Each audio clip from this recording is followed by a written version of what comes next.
Welcome, everyone. I'm so pleased to be hosting this harassment panel with a number of experts. I'm Helen Cole, and I am the founder of the Gene Collective. It is a small group that is in 3 counties in southwestern Ontario: Lambton County, Elgin County, and Middlesex County. Our goal is to inspire, empower, and connect women with the hope that they will be encouraged to become leaders in their community and even consider running for public office. So we are so pleased to have a number of experts with us today. And I'd like to ask each of you to introduce yourselves and tell a little bit about why you're here and why this issue is important to you. And I think we'll start with Skylar. Sure, and happy to be here. Thank you for the invitation. My name's Skylar Frank, and I'm a first-term city councillor, Ward 11 city councillor for London, Ontario. I grew up near Georgetown, which is near Toronto, and moved to London for university, and I ended up liking it. So I stayed after I graduated. I did social justice and peace studies and French, and then I worked in the environmental sector for a decade before running for politics. And if you know London, I live in the Coves neighborhood, so I get to go outside and walk on nice nature trails all the time. I like hot yoga, soccer. I have a 2-year-old, so a little toddler, and I'm really focused at big city issues. So looking at our urban growth boundary review, looking at our master mobility plan, trying to make sure that we're building sustainably. But I am here because I'm really interested in recruiting for the next wave of elected officials. There'll be a municipal election in 2026. And I've always got my eye out for who is interested in serving and if I can answer any questions. So I'm happy to be a resource if anyone has questions about being an elected official.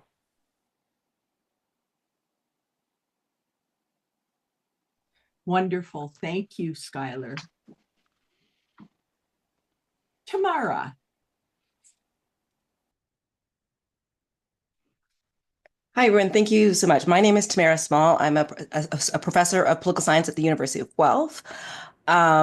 I teach and study Canadian politics with a focus on digital politics in Canada. So the use of digital technologies by politicians, mainly in parties and elections. Um, I have an upcoming edited collection called Elections in Canada that will be out in the spring. And I do some work on gender and politics, not a ton, but a little bit. And so I'm always interested in having conversations with people about the role of gender in Canadian politics and getting people involved in Canadian politics. I also teach a course on elections. And so this is just a topic that's really quite dear to my heart. Thank you, Tamara. Mireille. Mireille. Hello, I'm Mireille Lalancette. I'm a university professor here in Quebec. I teach at Université du Québec at Trois-Rivières. And I'm also the PI for the groupe de recherche en communication politique. And I'm co-researcher at the Jarislowsky Chair on Leadership and Trust in Canada. And also, I'm co-chairing with a colleague from McGill, a chair about democracy, common values, and living together. It's a Quebec research chair. I'm also with Tamara, one of the scholars that is studying social media and politics in Canada, the uses, the effects, the way citizens are using social media to leverage, to advocate for themselves. And I also been mandated by the Ministère des Affaires municipales du Québec to do a study about online harassment of politicians at the municipal level. So the report is in French, but it's available on the website of the Ministère. And I also interviewed like 33 elected officials that were bullied online. So I would be able to talk about their experience, their reactions, and also what kind of solutions or we can implement in order to stop online harassment if such a thing is possible. It's probably appropriate to tell you now that the recommendations for the three of you to be on this panel came from Professor Newman at King's College. So I'm really grateful to have you here. And I'd like Andrea to introduce herself. Okay, hello everyone. I'm Andrea. I'm a King student and I am studying social justice and peace studies and politics and international relations. And through that, I'm in a course right now called Gender and Women in Civic Leadership. And you're partnered up with a woman in the local community as a leader, and my mentor is Helen. Um, and she's kind of made me aware of municipal leadership and different aspects like that, and how online harassment has become such a big barrier, especially for young women who would like to enter into the local governance world. So I'm happy to learn more. Thank you, Andrea. So we have a number of questions, and I'll try to have regard for time. So our opening question is for everyone. How would you define online harassment, particularly in the contents of social media? How do we distinguish it from disagreements or political partisanship? Tamara, let's start with you. Great, thank you. There's a number of ways we can be thinking about this. So one of the things I'm quite interested in is disinformation. So disinformation could be one form of harassment, right? So sometimes when we think of harassment, we think about direct attacks. But if we think about it, disinformation could be something that you don't know about, but a person is talking about you on the internet and saying things that are untrue, false, and so it's happening far away from you. And that could be a form of harassment. So it's not sort of directed towards you, but it's being said about you on the internet. So I think there's a disinformation component that is at play. Certainly, if people are sending you direct messages, or talking or responding to your Twitter feed, these could be in ways that you find problematic, sexual, about your physical appearance. These also could be considered harassment. And then there's trolls. And these people are out there and they might be not doing it to sort of really hurt your feelings. They're doing it because they think it's hilarious and they want to I think other people are going to think it's hilarious, but your reaction to it might be, you might not find it as hilarious as their intention. So I think there's different sort of forms of harassment that can be problematic for people. Mireille, what would you have to say about that? I would have a similar definition than Tamara. It can be something that is repeated, like with repeated comments or text, or it sometimes also could be one insult. That would be also online harassment. To be harassed is not necessarily over time. It's like the rape culture. You can get raped one time or get harassed one time, and it could have a big effect on your life. So it is usually done with social media or throughout groups. The spotted groups on Facebook are really popular to create effectively disinformation, misinformation, or to say things about politicians, about themselves that are not true. What I saw also in my studies is the fact that politicians, due to their role, are not able to answer back or to react or to counterattack like normal citizens would do, because they don't want to cause any problems or be negative. So that is also one of the aspects of online harassment that is important to consider. Skylar, how would you respond to this question? Yeah, I agree with both of the previous speakers. So I find online harassments could be comments, direct messages on the various platforms. It could be posting on your page or posting in neighborhood groups. But anything more, I'd say the tone where it's specifically attacking usually the politician, let's say, but whoever the individual is, it's attacking the person as opposed to the idea. And I see a lot of it on fellow counselor pages where instead of saying, I disagree with you and here's why, and here's, the evidence of my opinion and engaging in debate on the content, they're actually attacking the person, they're name calling, they're maybe doxing them and sharing personal info where this person, goes to the grocery store, where this person lives. They're creating misinformation. So maybe saying, oh, this person's taking bribes from corporations. So it's not focusing on the content, it's not focusing on the debate, it's more attacking the person and making it very personal. And I think, in my opinion, that's more how I define online harassment. It's not debate, it's attacking.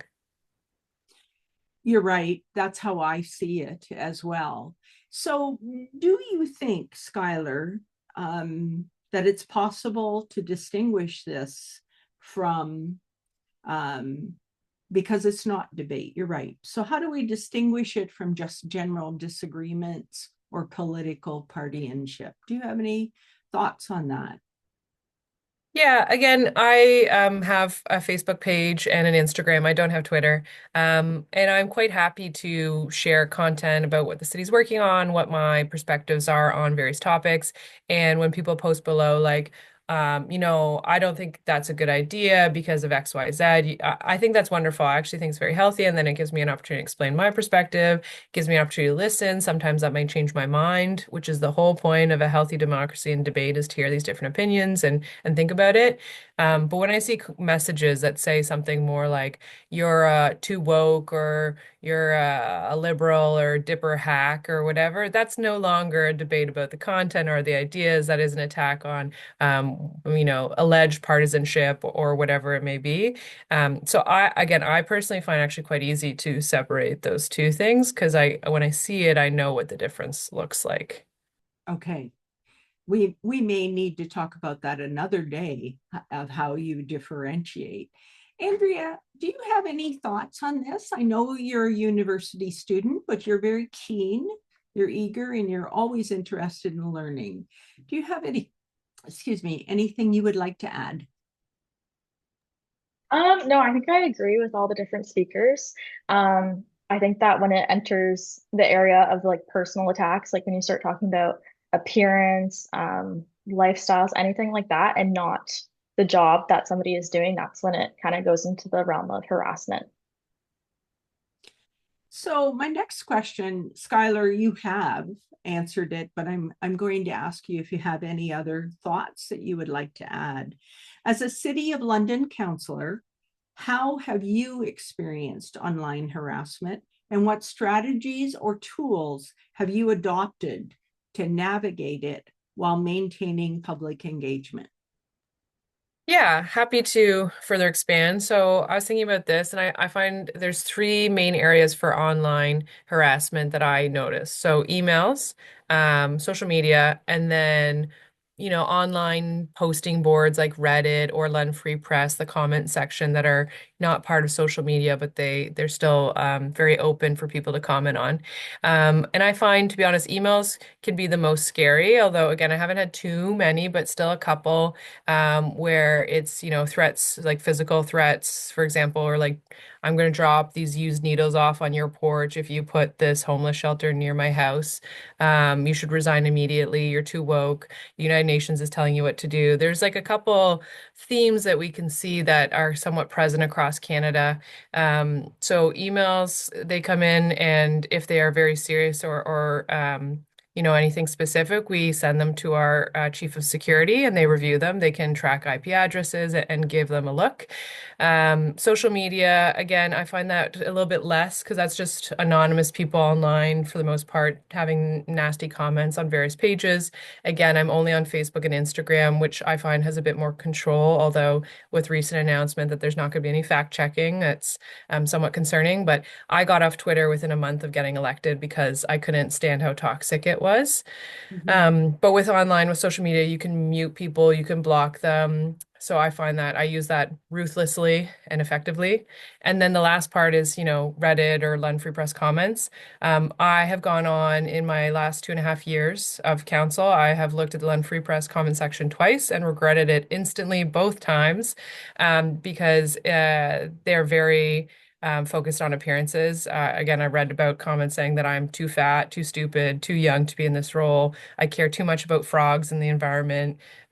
So I just avoid that entirely. And in general, my strategies are I avoid the worst platforms. I just don't even read them. Sometimes people will even screenshot, like my friends will screenshot something and send it to me about me. And I say, don't send it to me. I don't want to read it. I don't care what this person has to say about me.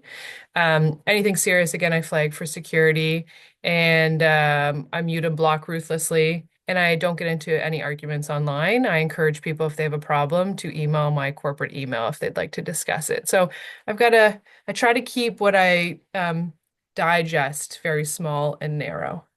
That sounds like an excellent strategy. I was a local politician long ago, before Facebook, etc.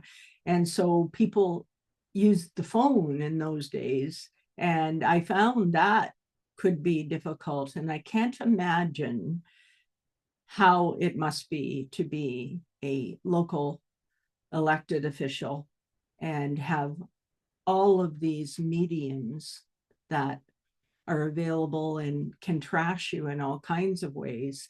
And if you find ways to respond to the fact that you're too woke, I'd really like to know, because I hear that often.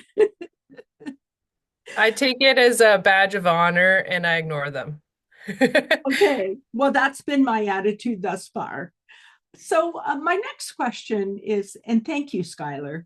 My next question is for Tamara. What role do Canadian policymakers and institutions play in addressing social media harassment? Are there regulatory or legal measures that can make a tangible difference?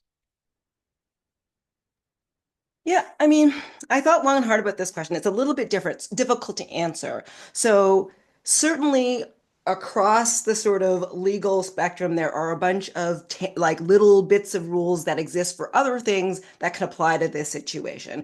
Do we have a direct law that addresses this particular issue? No. But depending on the election, the jurisdiction, the laws in place, there might be rules that exist to address some of these in election law. Certainly, certain types of harassment would be addressed with the criminal code. Human rights legislation might apply here, but there's no sort of specific broader issues. I think, I guess where I think there's some things to be thinking about, and we're thinking about this in the context of elections, is that elections are a period of time when free speech is at its highest premium. That courts, law is very particular in elections, and therefore what we consider free speech is at its most robust. And so it is harder to regulate that period than it is other periods of time. And courts are very sort of very sort of careful about what kind of laws they will allow that restrict free speech during election periods as opposed to other periods of time. And so, for instance, the federal government tried to pass a law in which they suggested that if people were making false statements, that this would be against the Canadian Elections Act. And this was struck down almost immediately because they were like, well, sometimes people don't know that they're doing it, and the law was too broad. And so I think it's also when we think about this period of time, when we think about elections, the scope for free speech is very wide, which means that lots of things that are awful are not unlawful. Like they're awful, but they're not unlawful, right? And so that's the kind of context that we're existing in. Certainly, the Canadian government has been very sort of tentative in dealing with, as Scott pointed out, social media companies. Certainly, if the government wanted to, they could be stronger and force social media companies to make stronger rules around either around at least being clear about what their moderation policies are and their transparency about some of these other things at the very minimum. But the Canadian government has been quite minimal on that. And as Skylar pointed out, we are now again in another period of time in which, with the election of Donald Trump, social media companies are reacting to the environment. And so you see that Facebook is getting rid of their moderation strategy because they do not want to be in sort of opposition. Off the top of my head, I can't remember the company that is getting rid of their EDII plans. And so we're now existing in a period of time in which this kind of free speech is regulating free speech on these grounds is going to be more difficult, not it's going to be more difficult, not less difficult. So I think it is a tense period of time for thinking about this. And so I think as Murray sort of touched on in the beginning in her opening statement, there are things that we can do, but it's still going to sort of always kind of exist exist because I think it's really difficult to regulate unless governments really want to. And I'm not convinced that they really do. It seems to me that this all boils down to a lack of respect on the part of all peoples. I feel as if things have changed and the keyboard warriors think that it's okay to say whatever you want. And how unfortunate that we're talking about legislation to change that. It's just so unfortunate. Murray, do you have anything you would like to add to that? I think we also need to consider the fact that we have the federal government, we have the provincial governments, and we also have the municipalities. So every level of government may have their own rules, their own issues. And one of the issues about elected officials at the municipal level is the proximity with the electors.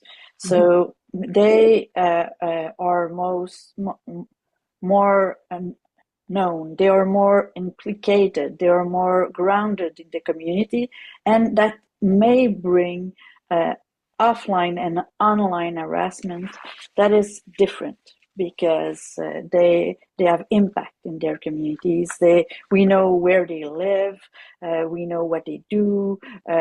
We have more women at the municipal level, so that is also an important thing to consider, and the rules may be different. So in Quebec, some municipalities have lived important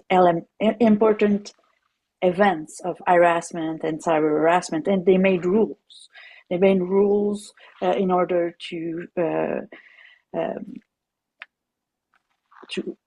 implicate and the citizen in a more respectful way with civil servants and also with the ones that are elected.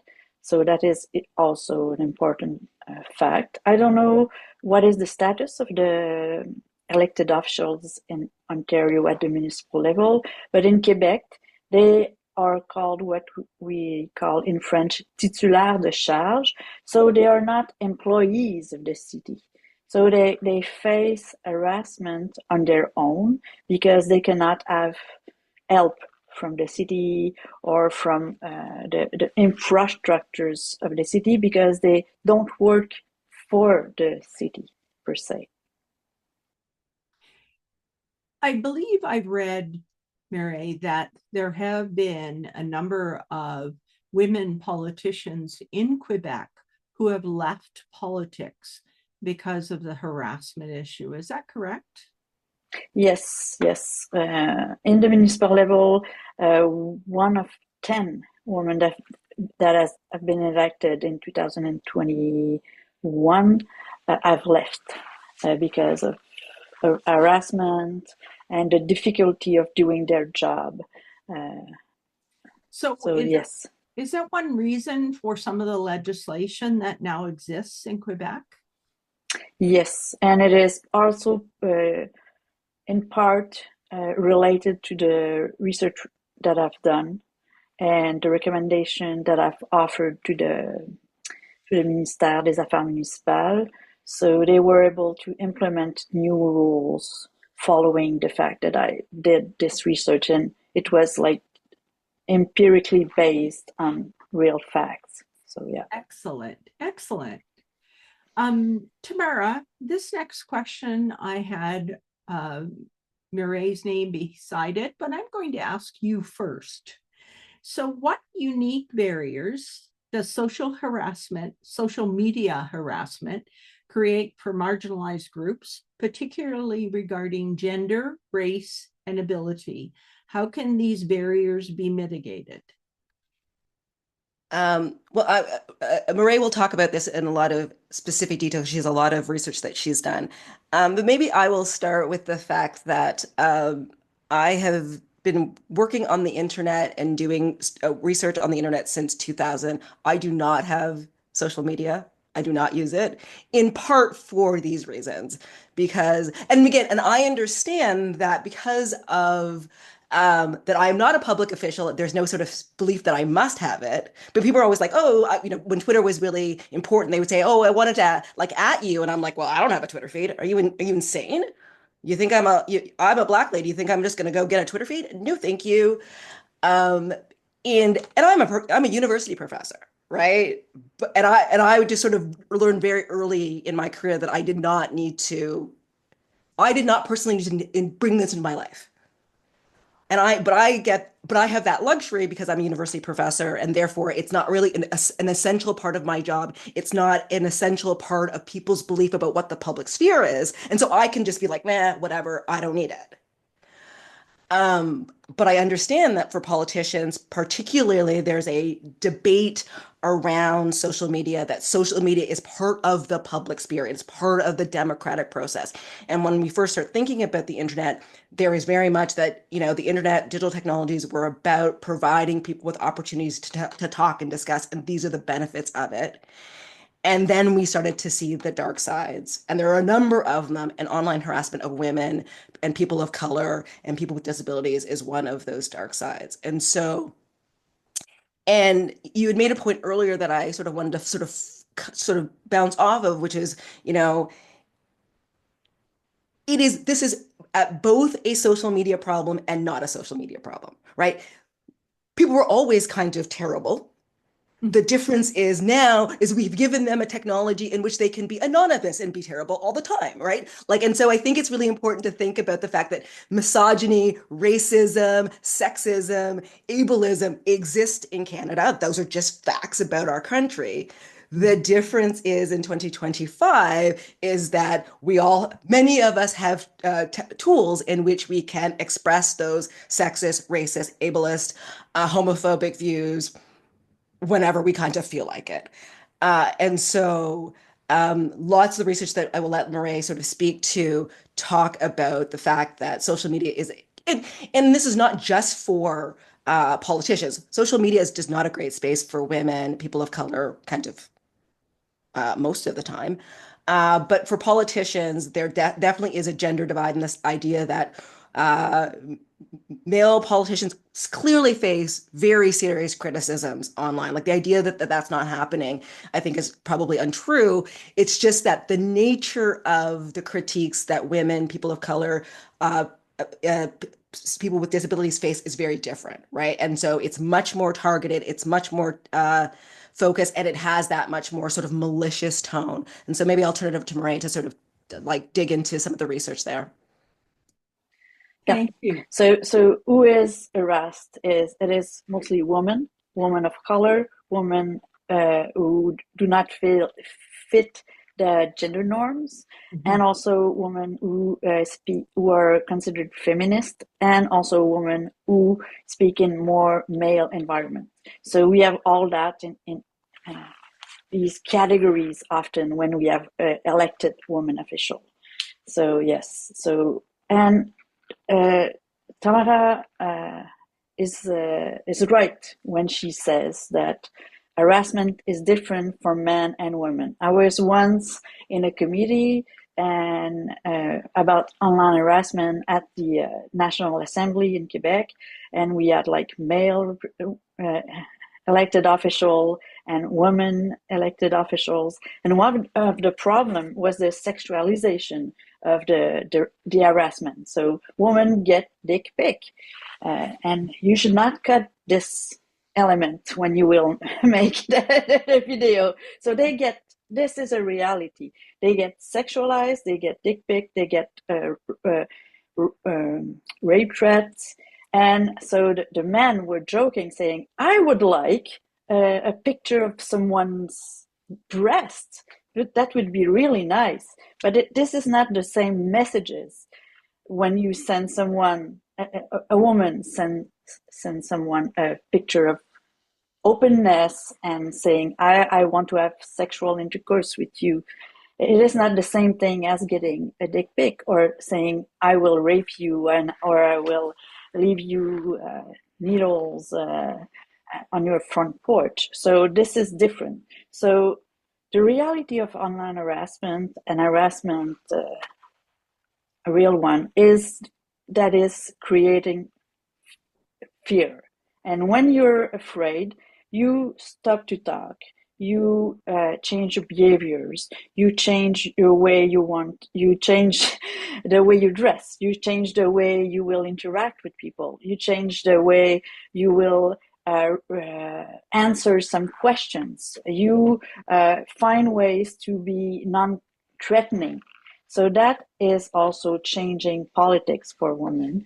And a lot of women that I meet when I teach and I do training about social media and politics, they say, I don't want to be on social media because I don't want to get these threats. I don't want to be bullied. So that's a real problem. And that is also what other researchers have been finding when they study harassment online. I feel as if we could spend many hours talking about just this one particular item. So thank you, both of you. Andrea, I'm interested in your thoughts. You introduced me to a book, Gender-Based Violence in Canadian Politics in the Me Too Era. So as Murray and Tamara were speaking, I thought of you, and I wondered if you had any comments that you would like to add, your thoughts. Well, I didn't prepare anything, so this is just coming off my head just from this conversation. And that is okay. We added you kind of last minute. That's okay. I think really like what I took out of the couple, there's two chapters particular in that book that really touch on like sexualization of women in that harassment piece and how that's used to kind of like keep women in their place. Like you said, like make them scared of being a leader and that stuff. So that's what really stuck with me and really concerning to me. And as a young woman who is potentially interested in stepping into the public sphere one day, that is concerning to me. So Thank you. And Skylar, the next question is for you, but before we move to that, do you have comments you would like to add to what's been said? I mean, I think both of the previous speakers said it well. I found that definitely some of my counterparts who are either like women of color or who are women with disabilities have been more targeted than myself when we're sharing stories. So I can definitely tell from some of the things that they share that they've received worse threats. So I have noticed that just anecdotally, and I know that the research would back that up as well. And to Andrew's point, definitely I think some of the effort is to make people sit down and shut up because they don't necessarily like your opinion. So to do that, instead of just disagreeing with you and debating you on the topic and proving you wrong or having a different opinion, they just attack you personally because they don't like you and they don't like your opinion. So it definitely is, I'd say, a present experience of a lot of female politicians that I know.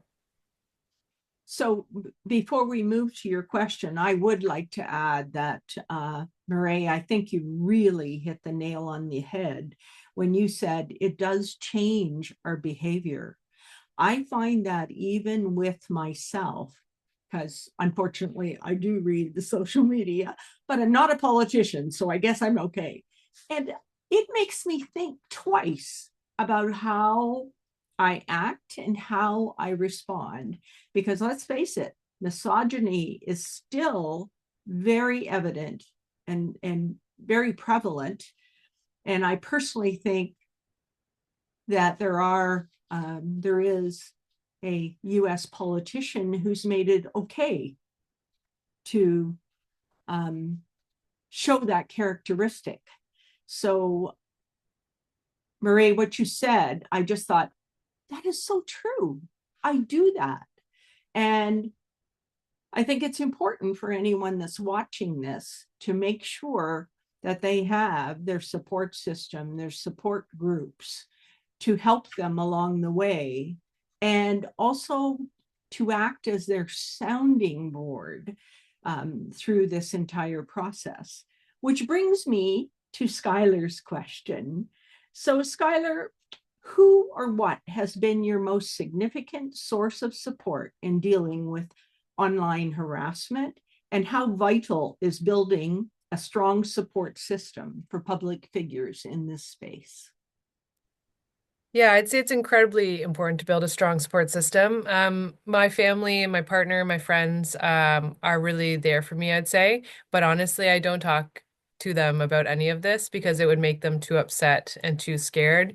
What minimal I share with my partner or my mother, for example, there was a council meeting where we had some people who are, I don't even know how to describe them. They're hard to pigeonhole. They're like post-convoy groups of people, kind of surrounded around United Nations telling us what to do, 15-minute cities. There's a lot of rhetoric around that right now. And one of the people disrupted our council meeting, and it made my mom very fearful because we actually had to leave the chambers because they were yelling. They wouldn't sit down. They wouldn't leave. They had to be escorted out. It caused a big disruption. They didn't have any the weapons or anything, but they're just yelling. And so she just saw the media coverage of that. And then the next day was calling me saying, like, are you safe? How did you walk home? Did you, because I walk, bus, bike, and take the car to work. So it depends. And it made her really nervous. So I generally just don't talk about any of this with my family because it freaks them out, it upsets them. And but I do talk a lot about it with my therapist. Most counselors I know have a counselor that they're talking to, as well as with other counselors, both on my council, so at London, but then also I'm part of the Federation of Canadian Municipalities Board, and that's a national nonprofit that has elected officials from across Canada. And I found a lot of solace with them. We meet quarterly and we go to conferences and talk about municipal issues. And there's a very strong contingent of women leaders. And I talk with them about this. I text with them. We share pages when, one of us is getting some insults. And we kind of make fun of them. And that's a way to process it as well as, again, they're friends, but they're colleagues with similar issues. And then personally, for my resilience, I do a lot of hot yoga, I do soccer, I do running. Like I try to get a lot of my energy out. So I think a lot of it is with any kind of leadership role, you have to take care of yourself. And so find your outlets and find people who are able to listen. But I find it, yeah, I wouldn't bring it home, honestly, because it can freak out some of your family members a little bit. So Such a great idea to bring that to your fellow counselors to discuss, because you're right. They will certainly understand and probably have experienced something very similar. That makes a whole lot of sense. I must confess, if I had a child who was an elected official, I too would be like your mom and wanting to protect and take care of her, take care of you. So that makes a lot of sense. I like that solution. Does anyone have anything else to add to that? Marie? Yeah, it is really interesting to listen to Skylar, because what is she is living and what she is doing, it is the same thing that I saw during my interviews. It is interesting to see that she's not bringing politics and the stress home because she doesn't want her family to freak out.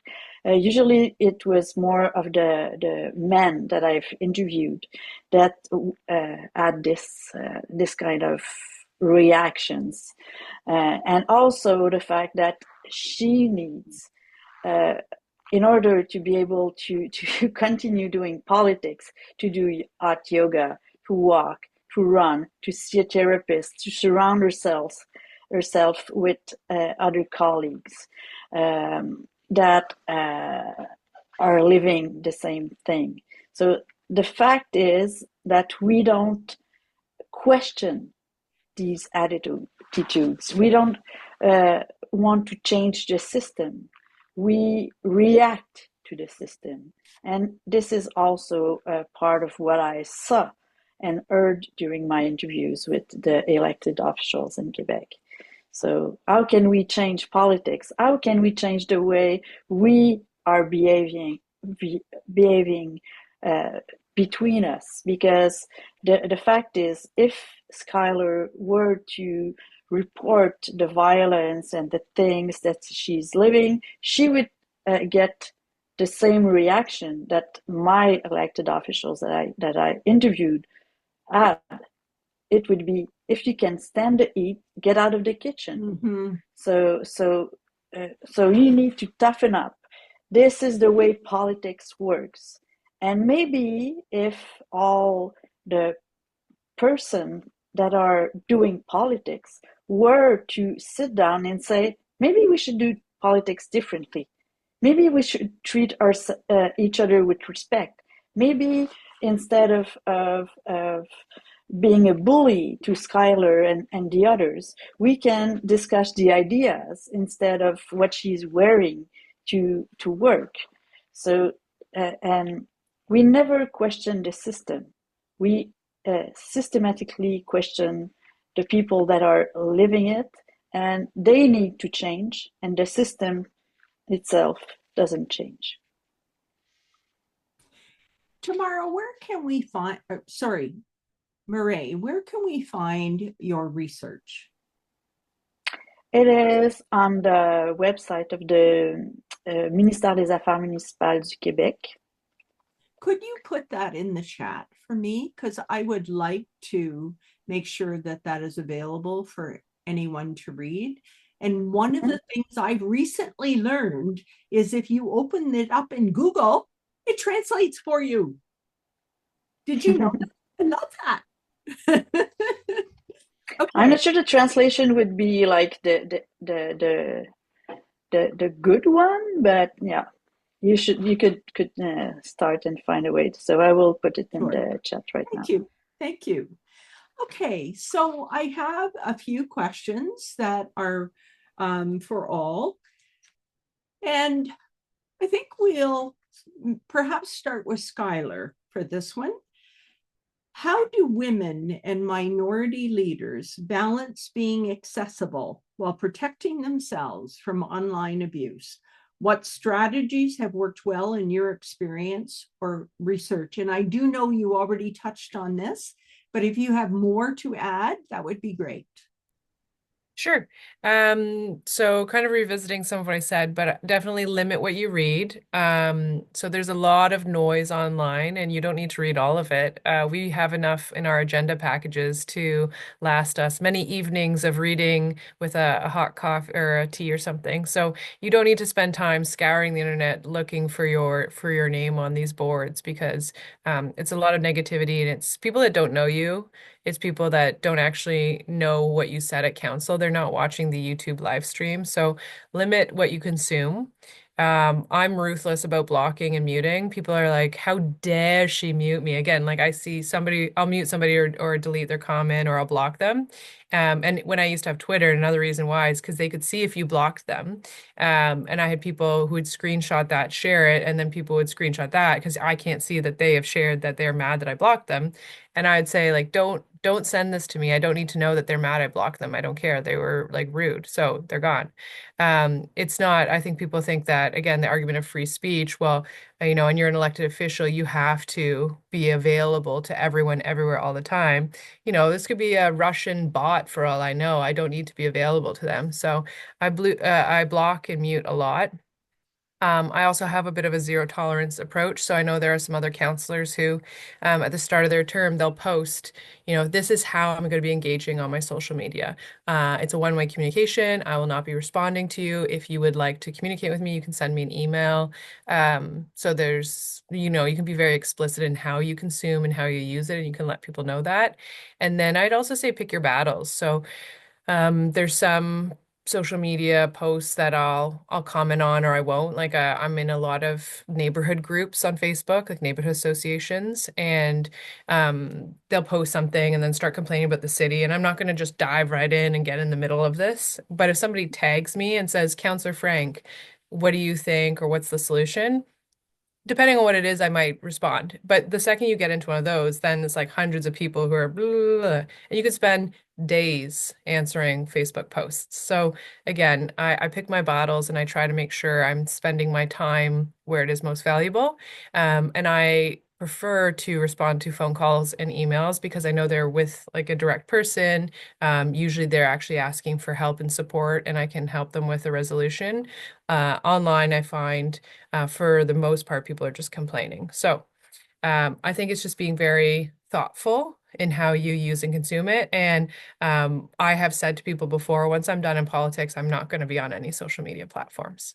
People have my cell phone and my email. If you want to get in touch, let me know. But I personally don't enjoy spending time on social media. So I'll be off of it when I'm all done.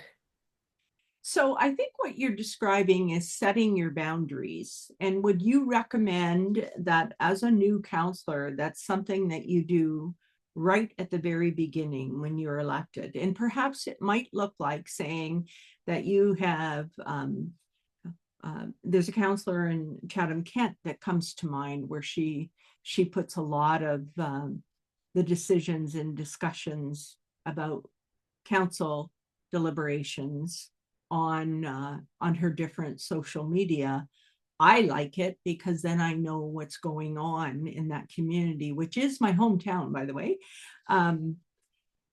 However, I'm also mindful of the fact that years ago I did an interview with a guy actually who had been on council in Sarnia for a long time, and I really had high regard for him. And his suggestion was that you do not do social media, you communicate through your website, which I thought that was an interesting idea. But I think what you're suggesting is that when, especially women, once they're elected, they set their boundaries at the very beginning, which could mean, hello, I will be posting pertinent details about deliberations at council. If you wish to talk with me, please phone me or email me through my counselor email. That sounds like a really good way to set those boundaries right at the beginning. Yeah, I mean, I think if they're for sure they want to do it that way, they can. I took kind of a couple months to settle in, and then again, like I said, I had Twitter before, and then a month or two in, I was like, absolutely not. I'm not going to be on this platform.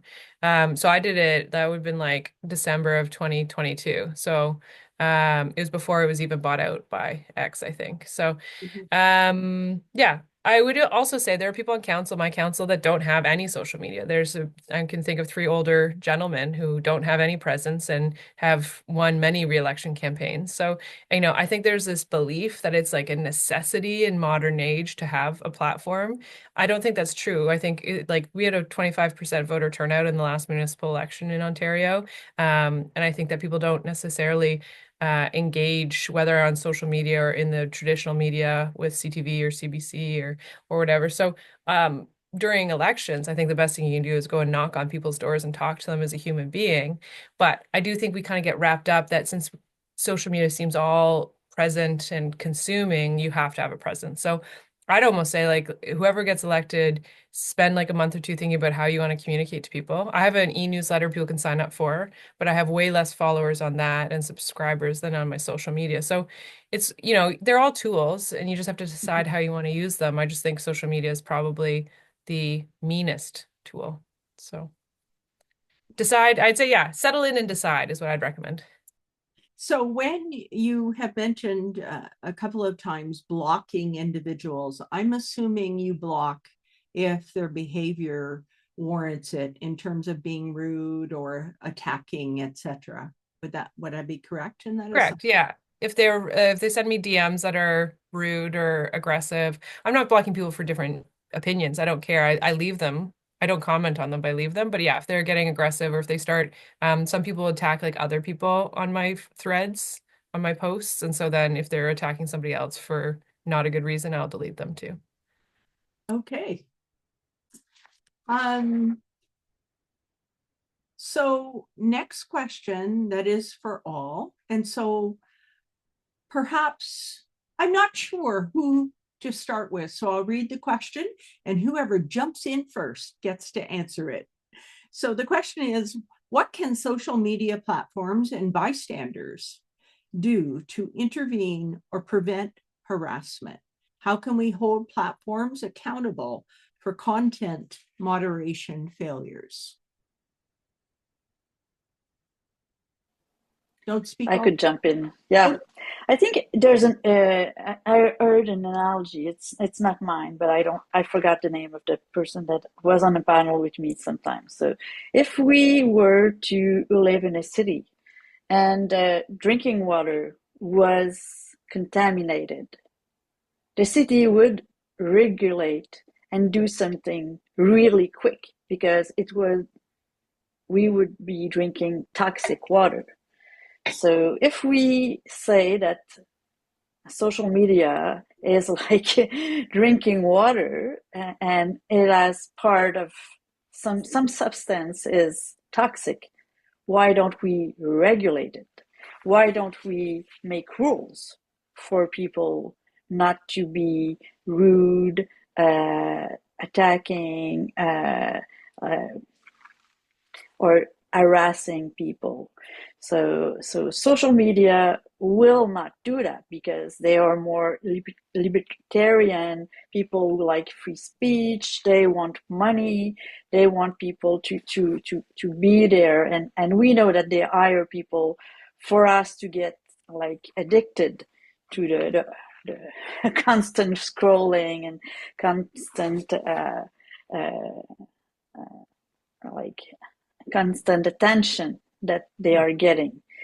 But in Europe, they are trying to regulate the way the platforms are doing things.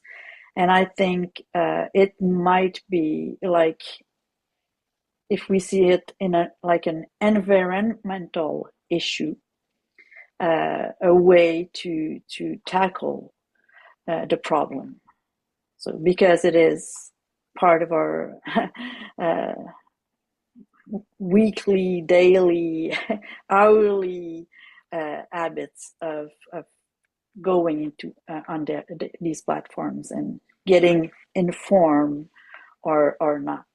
Yeah, it takes a lot of work to moderate. I think of a group that is local to Sarnia that discusses politics.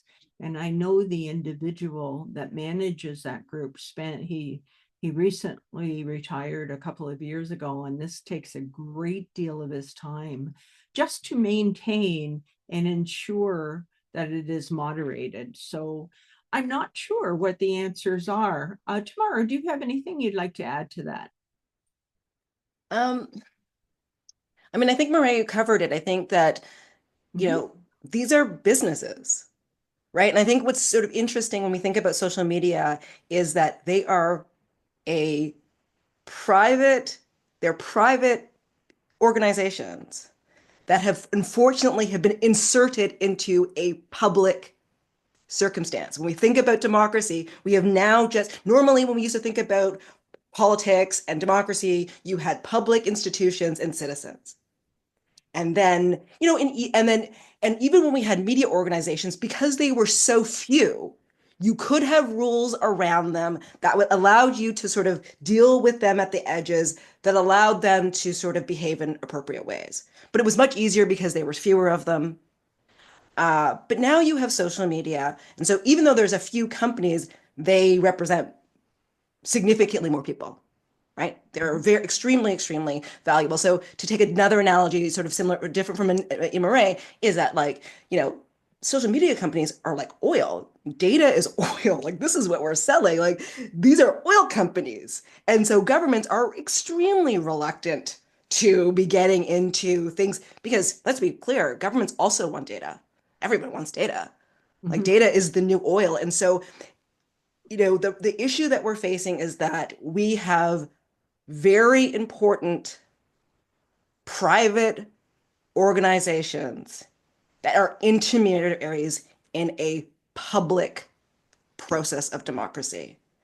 And that is a challenge that I don't, because again, the oil analogy breaks down because oil is over there, it's energy, that's a different thing. We are not talking about a public process of democracy or elections. And so this is a very unique situation. And I don't think that we have thought about this quite deeply. And I think also, um, I think only, and maybe Murray, I'm not sure if Murray would agree with me, but I think for a good portion of the history of the internet and politics, the belief for a very long time was that this was the greatest thing that ever happened to us all, right? Like there was like 12 years of like Obama and blah blah blah blah, and it only is around 2016 where we're like, oh wait a second, wait. So we let many years where we could have been regulating and people would have been okay with it. That went by because we thought it was awesome. And now we're at a point where it's very difficult to put that. I'm just using analogies all over the place. Put the genie back in the bottle. Sorry. I apologize for all of my different analogies. But now we're at that place because since 2016, in a number of capacities, the internet is this thing that is really troubling to democracy. But there's a part of me that's like, I'm not sure that we can go back in and sort of regulate these technologies. But if we would have started regulating these in 2001, 2005, we may have been able to do these things with very little difficulty. But I think they're so powerful now. Mark Zuckerberg has more power. Elon Musk has so much power that they have more power than some small countries. Like let's be like leaders of small countries, and that is just the reality that we're facing. And so, yeah, not to be a downer, I'm not sure how we hold these to account. And again, I think the context, as Skylar pointed out, is changing, and I think that social media after January 2025 is going to be a very different space than it was before in 2024, and it wasn't a great space in 2024. And so, yay for all of us. I think that that's something that we're just going to have to deal with. And maybe I'll just say one thing, sort of to Skylar's point, given that some of the people will be thinking about this as they're going into being a candidate. And maybe one thing I would say when thinking about social media and thinking about this kind of thing, one of the first things you need to do is close up your private accounts. If you're going to do this, close up your private accounts. Those are gone, and you're setting up new accounts. Do not at all use your personal accounts because you have them. Like if you're decided to be a candidate, the first thing you're doing is scrubbing and closing all of your private accounts, and you are starting brand new with public accounts. Do not muddy these waters in any way, shape, or form. You will regret it immensely. So people who are thinking about being candidates, that would be my one bit of advice that people should seriously think about. Thank you so much. That does make a lot of sense. I've had so many thoughts running through my head while you were speaking, and putting the genie back in the bottle. That was such an apt description. I do like your advice. That makes a lot of sense to separate your personal life from your public life. And if that means closing, that will be an individual decision, but it does make a lot of sense to shut down those accounts. I know that there was a time when I was quite ill, and I did find that social media really kept me connected to the world. So, but there are different situations and there are different needs for it. And if you're deciding to take on a public role, that does change everything. You're so right. Anyone else have anything they'd like to add? I was going to add a little bit to that last section, which is just so I've got a 2.5-year-old and I'm reading The Anxious Generation, which is a book mostly about smartphone usage. But I do think it kind of dovetails where we just, I believe it was Australia, has banned now the access of, I think it's, I forget which ones, but some social media platforms from anyone under 16, which I Yeah, really like because it's putting the onus on the corporation and on the parent because now the corporation is supposed to figure out, is this person 16? I don't know what they're going to do to figure that out actually, or someone just presses a button, they still get in. But I think again, with a lot of these things, it's corporations who are making money off of you because they've got your attention, they've got ad buys. The other part I find interesting is with the amount of political interference on these platforms. So it's like, Russia, I've heard Russia, India, China, like a lot of them are using these platforms to destabilize democracies. yeah. And yet the very democracies they're destabilizing are like, we can't do anything to fix this. I don't know what we're gonna do. It's just this is how it is. So use it. So it's super frustrating because it's I think opening us up to a lot of mischief and issues, not only like personal harassment, but like geopolitical issues that we see. So there's a lot of things I think that are wrong with it. And to your initial question, a couple of the things I thought of, one is just get off the platforms, although unfortunately it doesn't get everyone off. Like with Twitter, I tried to actually convince other colleagues to get off at the same time. It's like we could write a letter, we could have it say the City of London Council thinks that Twitter's awful, it's a horrible place, let's all leave. And I got a couple of people to jump off with me, but they didn't want to do it publicly. They just turned off their accounts. And then slowly, though, as the past 2 years have gone on, more and more counselors are just trickling off. Again, when I think Elon bought it, like a bunch of people jumped ship pretty much immediately. But the other thing would be, and I saw somebody suggest this, is so since all these companies are corporations, what's the concept of having maybe a state-run social media platforms in the same way we have CBC News? Again, I don't think that will be very popular because it would be an incredible amount of money, taxpayer money, to be able to build it. But if the benefits are connecting people and like having good, healthy relationships online, and sharing information, not misinformation, that is, a service and it is a benefit. And so is it the responsibility of government to still provide that? Or do we rely on these corporations who are going to do whatever they want because they make money? So I'm not advocating for a government-run social media platform, but I do think that would be an alternative when we're looking at only corporate-run ones. So it's either get off it, stay on it and try and fix it, or what's the alternative? But I'm not going to advocate for that because it'd be super unpopular, I think, with taxpayers. That's an interesting idea. Never occurred to me. So I have one last question, and then I'm going to ask you what you would leave the audience with in terms of your final thoughts or piece of advice. So first, how can, and I'm changing the question a little bit, even though you've already seen it, how can education, how can advocacy empower the next generation of leaders to engage politically?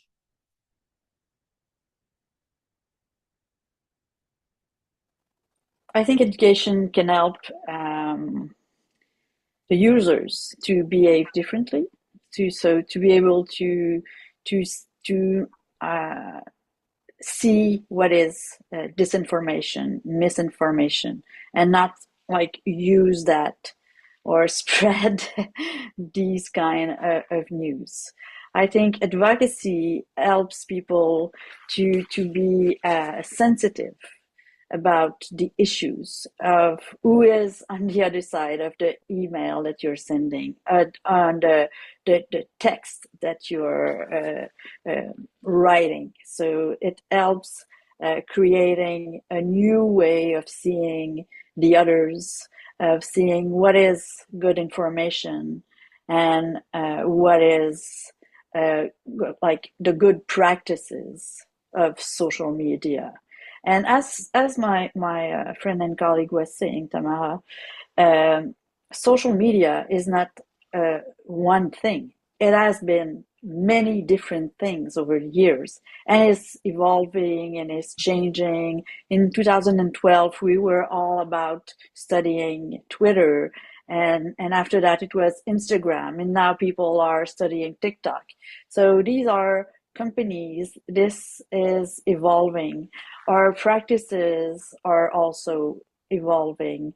The younger generation has maybe sometimes more equity and is more able to use social media than the older generation. But these are media that will continue to stay in our lives, but will also continue to evolve because they are businesses and they want us to continue uh,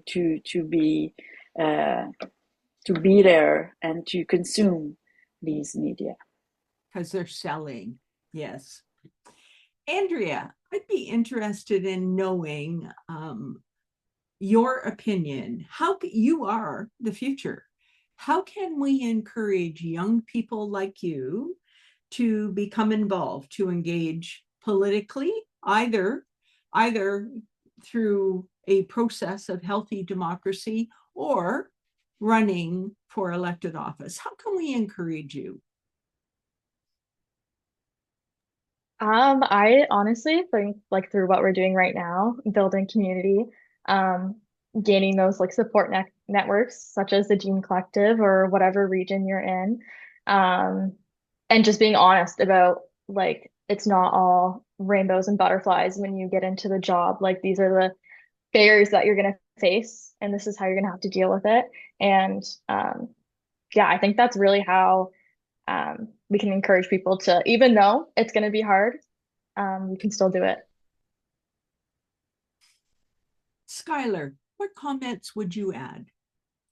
Yeah, I mean, I feel like whenever I do one of these types of calls, I make it sound like every single minute I'm getting a harassing message. I would say the volume, at least for myself, is not that bad. I have examples of many issues, but they're the ones that kind of like stick out the most. The day to day is honestly just people being like, come pick up my garbage and get my snow plow down the street. Like the day to day is not that bad for me. Anyway, I'm speaking from my experience. Everyone has a very different one. And as we've seen, there are many like women exiting politics. So it's not necessarily the best space to be in. But regardless, I still think it's a super rewarding job. It's super interesting. You get to learn lots about things you never thought you'd learn about, like shed requirements or urban transport planning. Like it's really cool. So I want to say it's an awesome position to be in.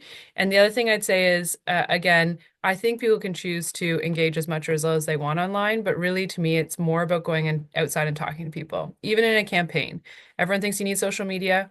You don't. There's lots of people that win with no social media presence at all. It's because they knocked on every door in their ward and they talked to somebody. So you can ignore all this noise if you don't even like it, but if you still want the position, you don't want to deal with online hate, throw all the online stuff out there and just go talk to your residents. Excellent. Tamara, do you have anything to add before I ask for final comments? No, I think you can go to the last question.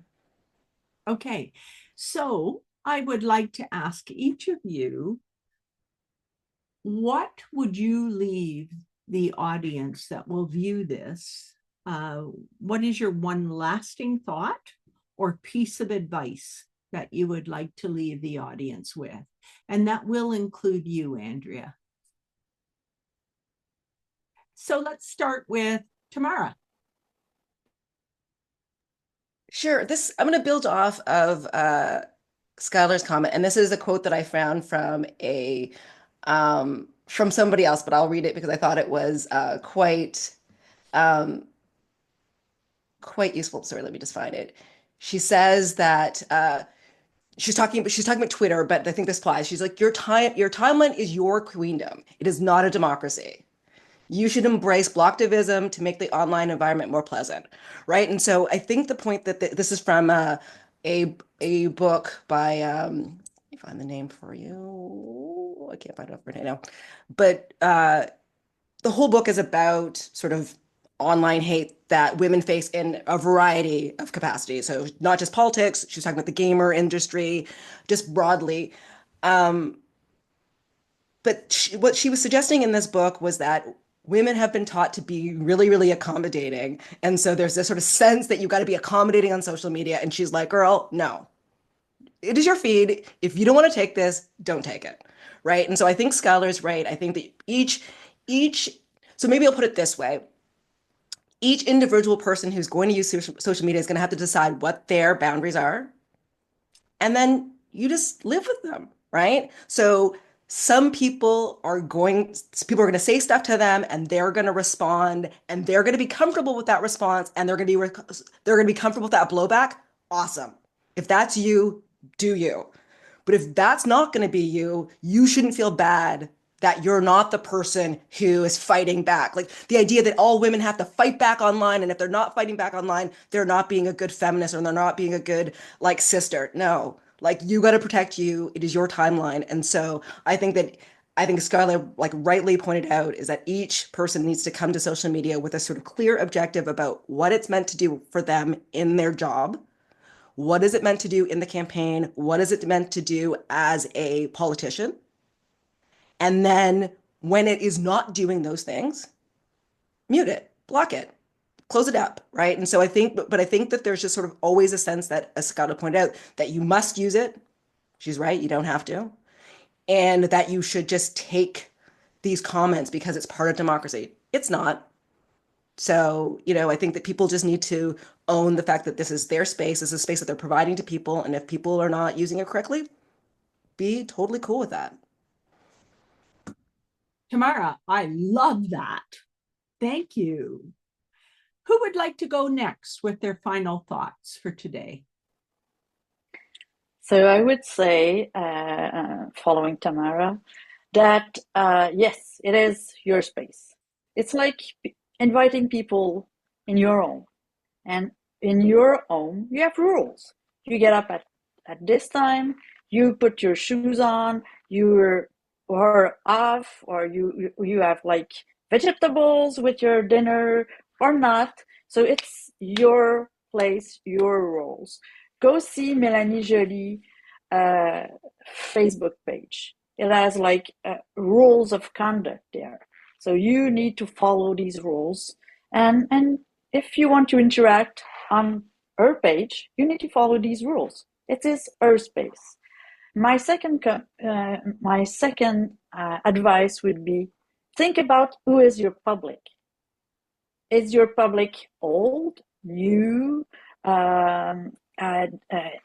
Is he speaking French, English, Cantonese? You need to talk to these people. What would be the best platform to talk to them? Would it be Instagram, Facebook, Twitter? So think about it in terms of communication, of a platform to communicate with these people. And I also want to, and it is my third advice, it is the fact that you need to be there, like you need to own a car or a public kind of a mode of transport. If you're on the road, it is dangerous, but you need to know the rules and you need to be careful. And for me, navigating through social media is like driving on the highway. If you are doing it the wrong way, you'll get into an accident.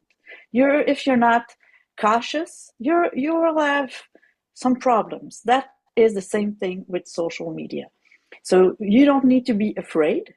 If you build your toolbox, like these kind of training, to be able to go there and go there with a confident mind, confident persona, confident candidate and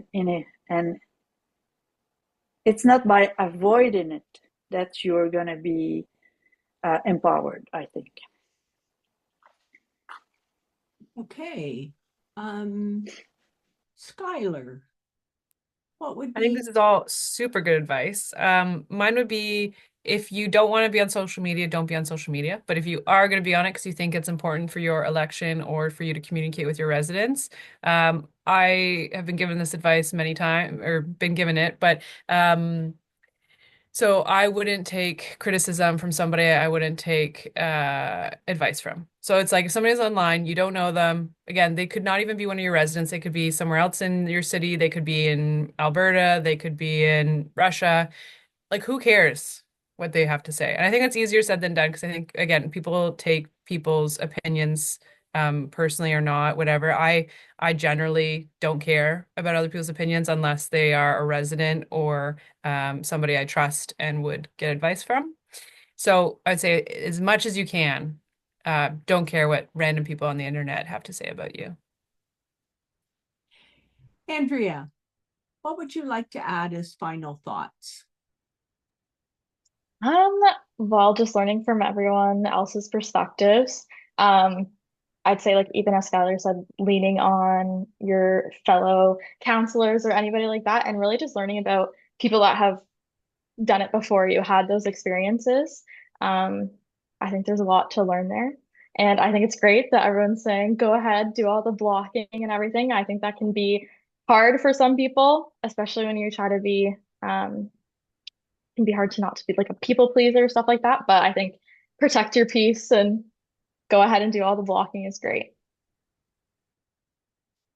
So I just want to end with a couple of comments. And to those that are watching this with the thought that perhaps you might choose to run for elected office, I want to tell you that I absolutely loved my 9 years as a locally elected municipal councillor. I loved it. I loved talking to people wherever I was, most especially the grocery store. I would go to the grocery store and I'd be in there for an hour because people would stop me everywhere because they wanted to talk about an issue that related to the city. So social media is kind of like being in the grocery store now, but a lot harder to control. So I do think it has a purpose. I love the idea that many of you recommended to disconnect. Skylar, you mentioned that you have a gentleman on a few on London City Council who have no social media, and yet they've been elected a variety of times. So that teaches us that we don't necessarily need that. It's really about connecting with the people, as you've mentioned. So for me today, it was a learning experience in terms of connecting and not connecting. It was also a refresher. I really loved meeting the three of you in person. And I thank you so much for adding your wisdom and your knowledge to the discussion today. I hope that everyone finds it valuable, and I hope that you did as well. So thank you so much. I'm grateful for you taking the time.